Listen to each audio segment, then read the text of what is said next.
My name is Catherine Guahu. This is my final presentation on meditation. When I was in high school, my mom lost her job and decided to go back to school. She had me pretty young, so she never finished college, so she enrolled in a few college classes. And one day she came to me and asked me if instead of going to school, I would like to run errands with her and go to her yoga class. And that answer is always yes when you're in high school, because I'd rather go to yoga class than go to my classes. So I went with her, and I struggled to keep up with the poses and the breathing, and but the end, it had a meditation aspect. And I sat there and I just cleared my mind and focused on my breathing, and it actually was so beneficial to me, and it was my first taste of meditation, also my first taste of yoga, and I fell in love. So today I'm going to talk to you about meditation, the types of meditation, the benefits to it, and the ways that Christians can use meditation in their own religion and not worry about it affecting their relationship with God.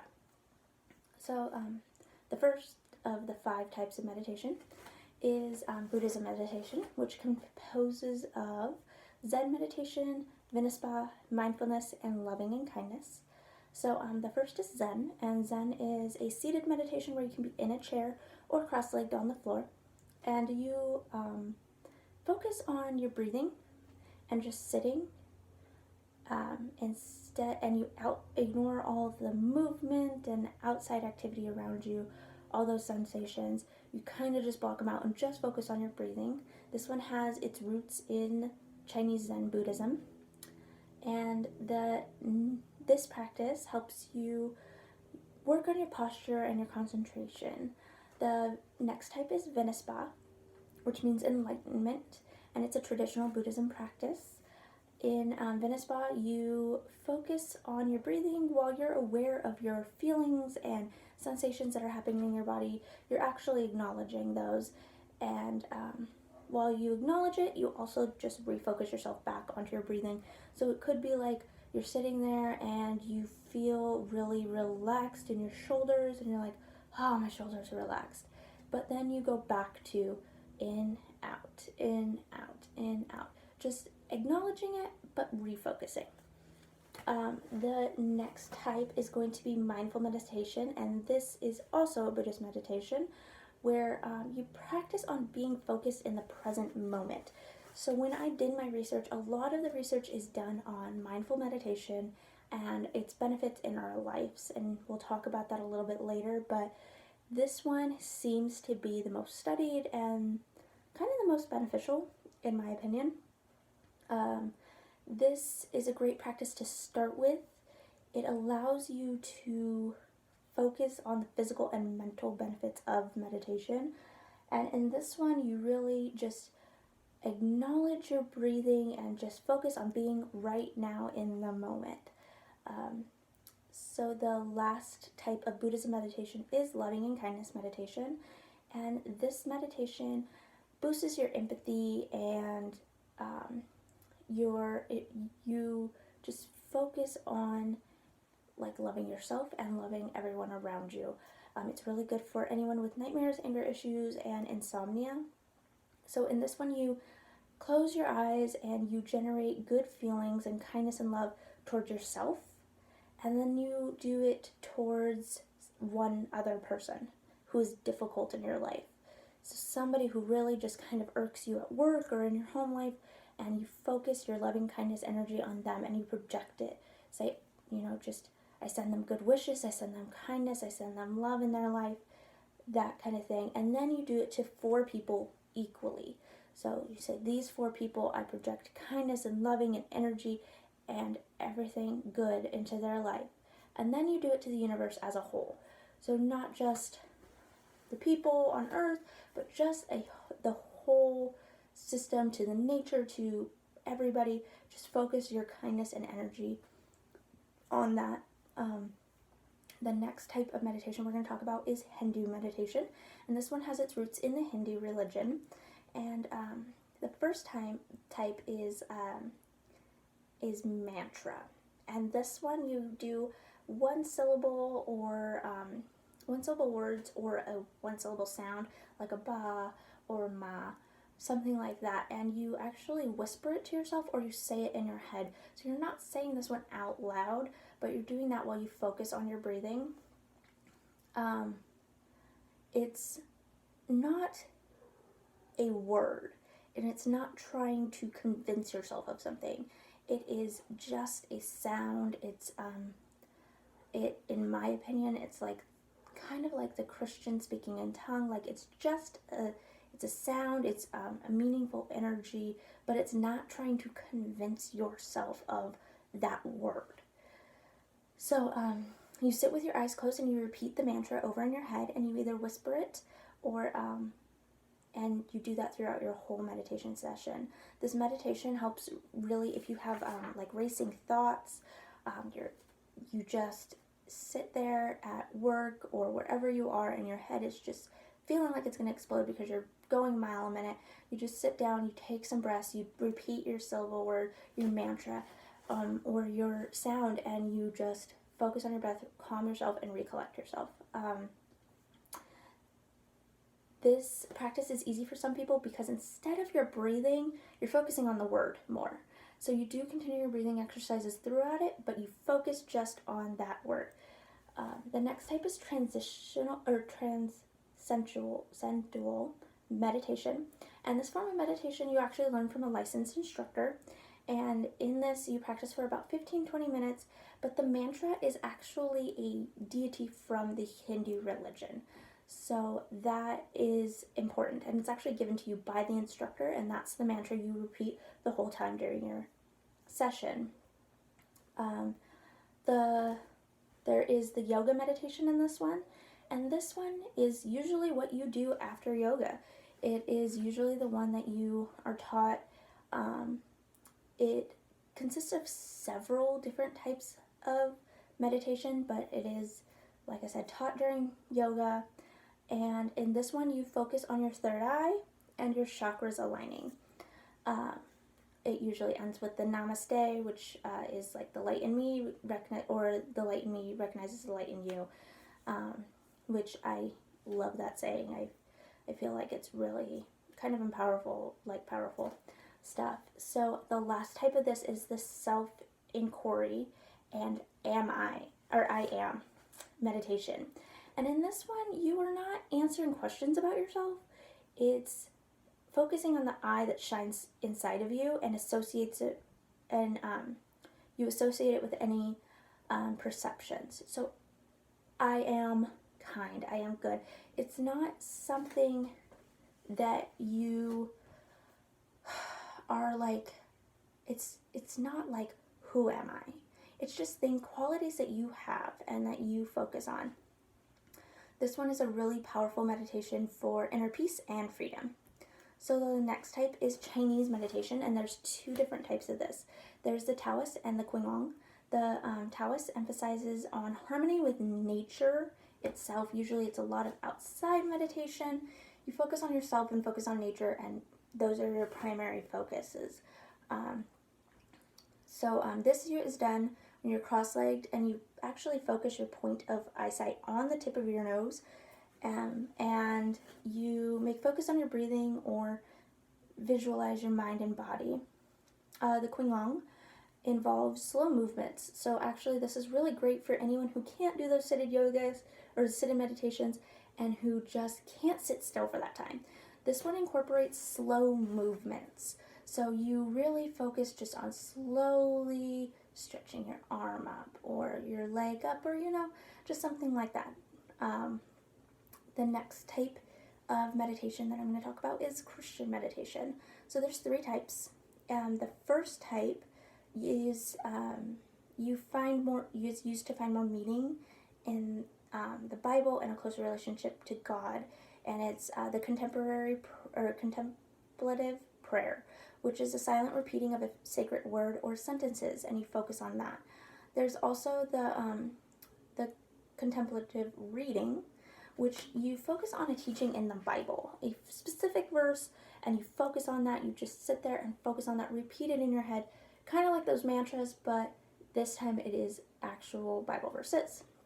And the last version is actually called Sitting with God, and this is a silent meditation which is focused on their entire mind on God and His presence and their relationship with Him. The last type of meditation is guided meditation. So in guided meditation, the first subcategory, actually all of the guided meditations are picked and pieces of the different types of meditation. So this one is really a combination. So the first type is traditional meditation, which the instructor uses their voice to guide you through the meditation. Usually they just keep saying in and out, breathing, stuff like that.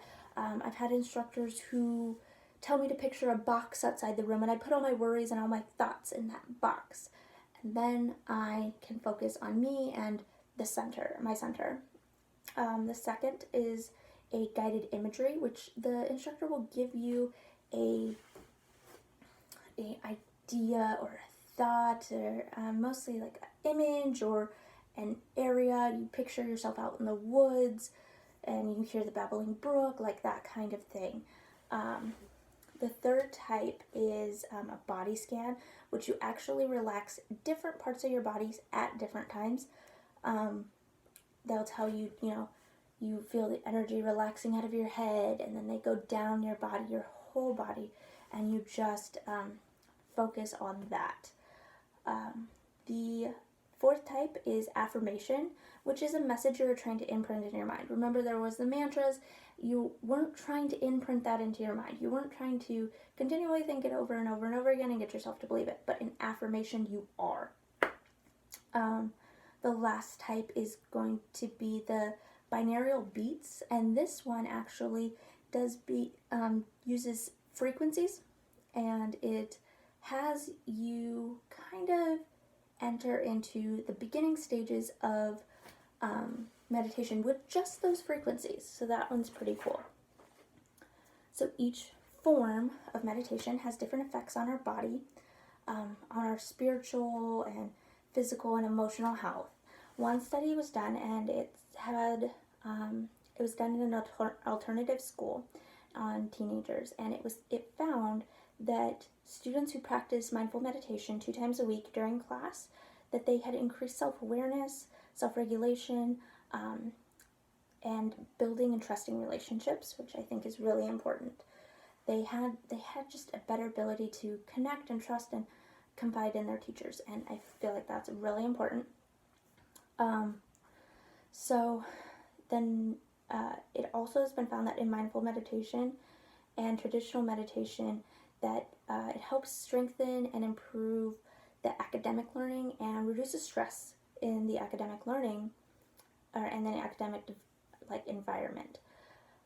There's another study that has been done with multiple forms of meditation, but specifically in this one, the Qigong was found to lower your diastolic and your systolic blood pressure, so the top number and the lower number, in people with hypertension.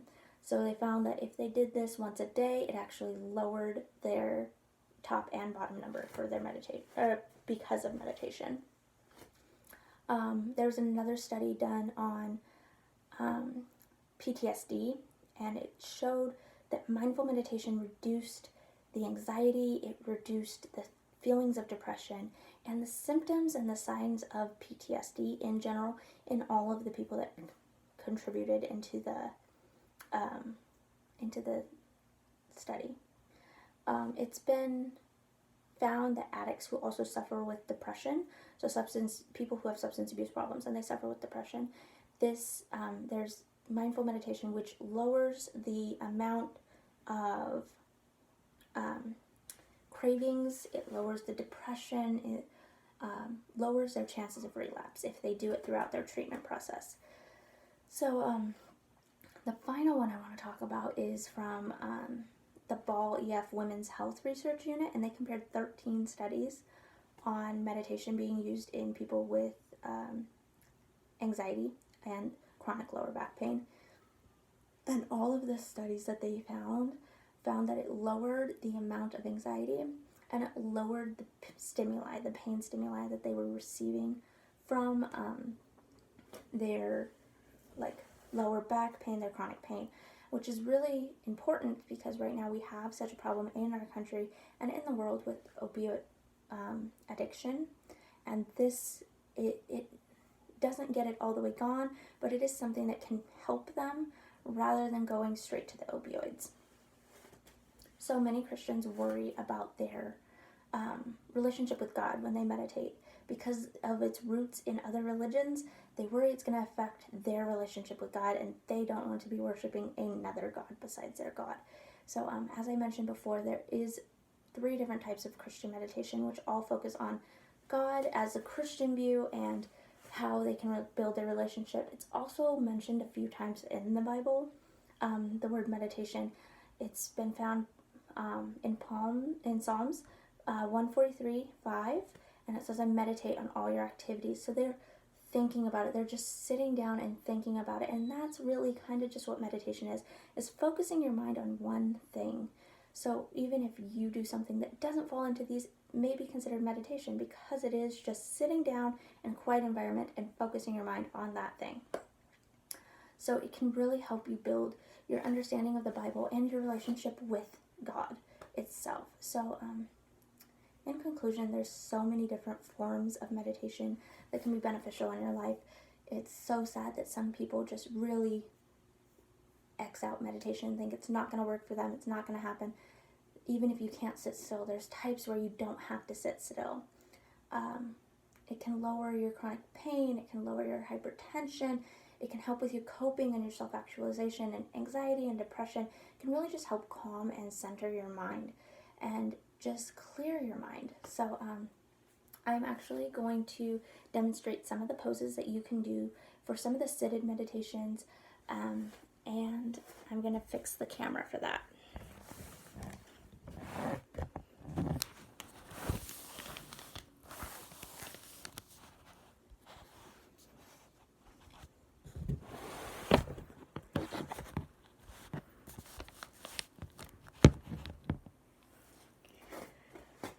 Sorry, I had a camera worker earlier, but he fell ill. So the first type I'm going to show you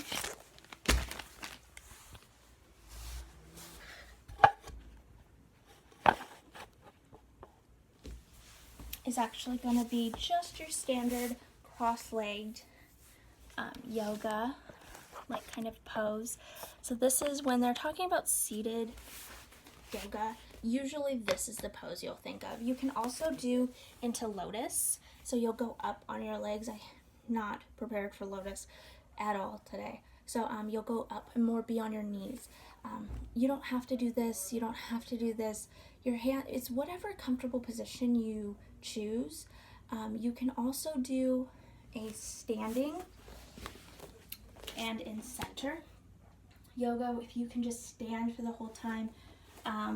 I usually do, you can here, I do here because it's most comfortable for me, but you can also do the pose of a child or extended child's pose. Those ones are really comfortable for some people. You can also just lay flat on your back, arms out at your side, arms down by your side, whatever form of sitting is comfortable. I know some people who have issues sitting like this, either because of their tailbone, they'll fold their mat, they'll put a towel underneath them. Also, you can sit just in a standard chair, just sitting, relaxing your body. Really what you want to do is find any position that you can just lay there and not have to be contracting all your muscles to stay in that position. Something that's just very comfortable. So I hope this was informative, and I hope maybe you saw a pose that you can do and focus on something in your life that you feel like you're struggling with, whether it be, focusing on your relationship with God, focusing on clearing your mind, just taking those moments to actually focus on yourself and clear your mind, body, and just relax. I know in my life, my anxiety gets so much that I just need a few moments to sit there and just breathe. So, thank you so much.